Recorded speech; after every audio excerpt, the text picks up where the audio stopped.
Who really profits when you swipe your credit card? You think it's your money. You swipe, you pay, and you walk away. But behind that simple gesture lies one of the most profitable systems in the world, where banks, payment networks, and data miners make billions off your belief that it's just a transaction. So before we dig deeper into the truth behind your card, hit subscribe, like, and share this video to keep Invisible Economy growing. And drop a comment below. How often do you use your card in a day? Now, let's talk about the business of your swipe.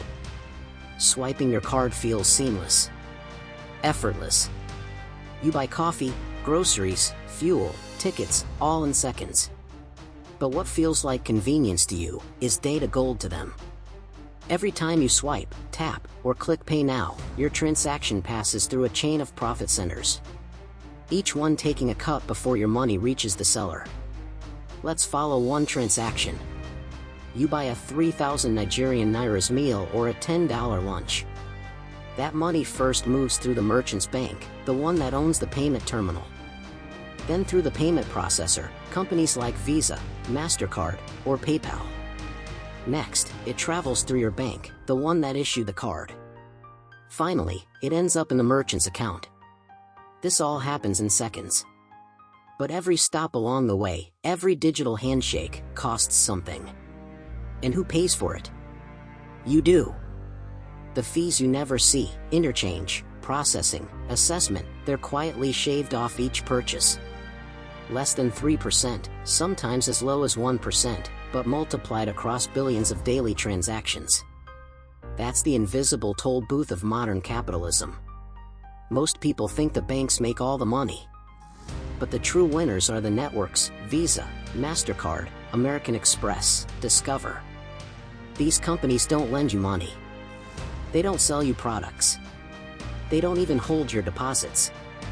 They own the rails, the infrastructure that moves money digitally. Think of it like a private highway system. Every card swipe is a car passing through. The more cars, the more tolls. And the tolls never stop, because consumption never stops. Visa processes over 250 billion transactions a year. Each one is worth mere fractions in fees. But when you control the highway, even fractions turn into empires. Now let's talk about the mind. Credit cards are designed not just to spend money, but to make you feel different about spending. Studies show that when you pay with cash, your brain registers pain, a sense of loss. But with cards, the pain dulls. You're not handing over anything tangible. It's just a swipe, clean, painless, abstract. That's why people spend up to 83% more with cards than with cash. It's not convenience. It's psychological anesthesia. An illusion of control wrapped in technology. And who profits from that illusion? Banks. Because every time you swipe and don't fully pay back your credit, they earn interest. Every month you carry a balance, the system wins again. They profit not when you're responsible, but when you're predictable. They've studied your habits.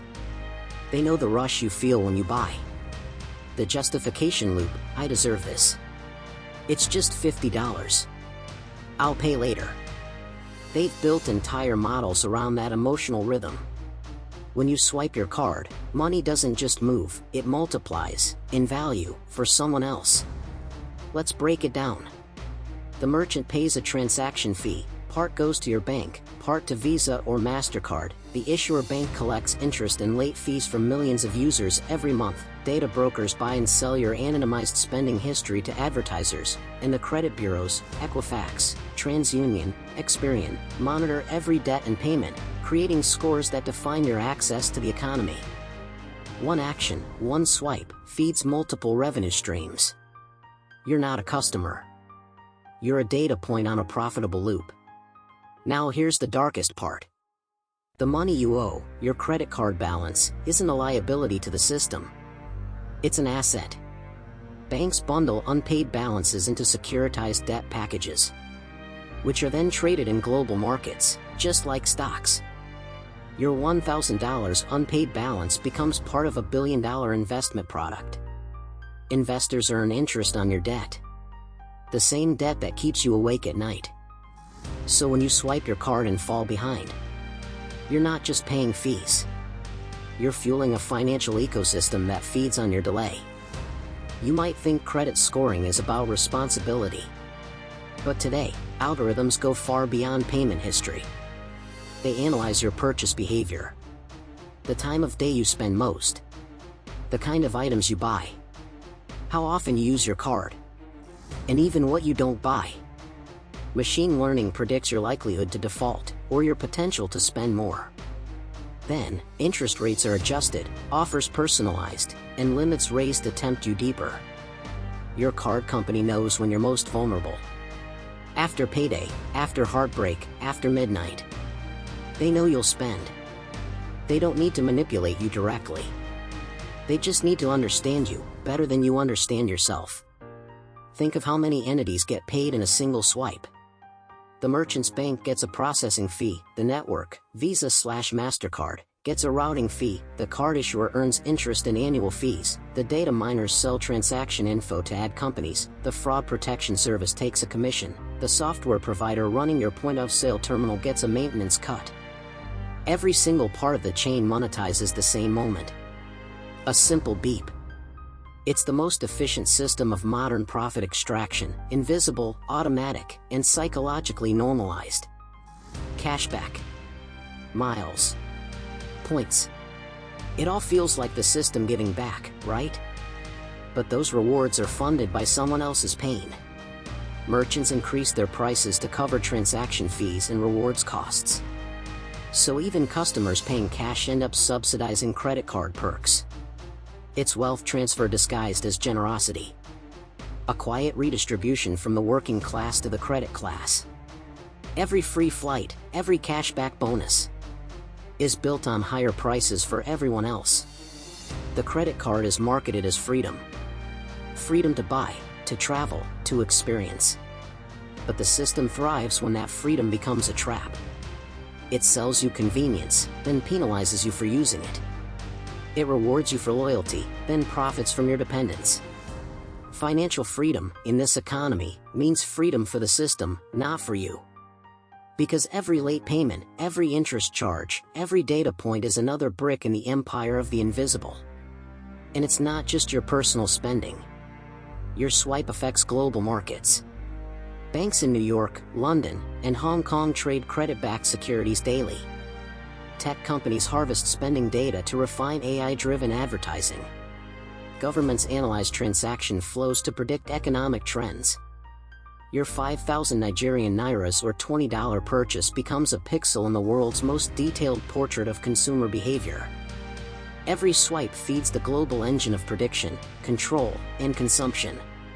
This is no longer about banking. It's about behavioral economics weaponized by data. Now pause and think.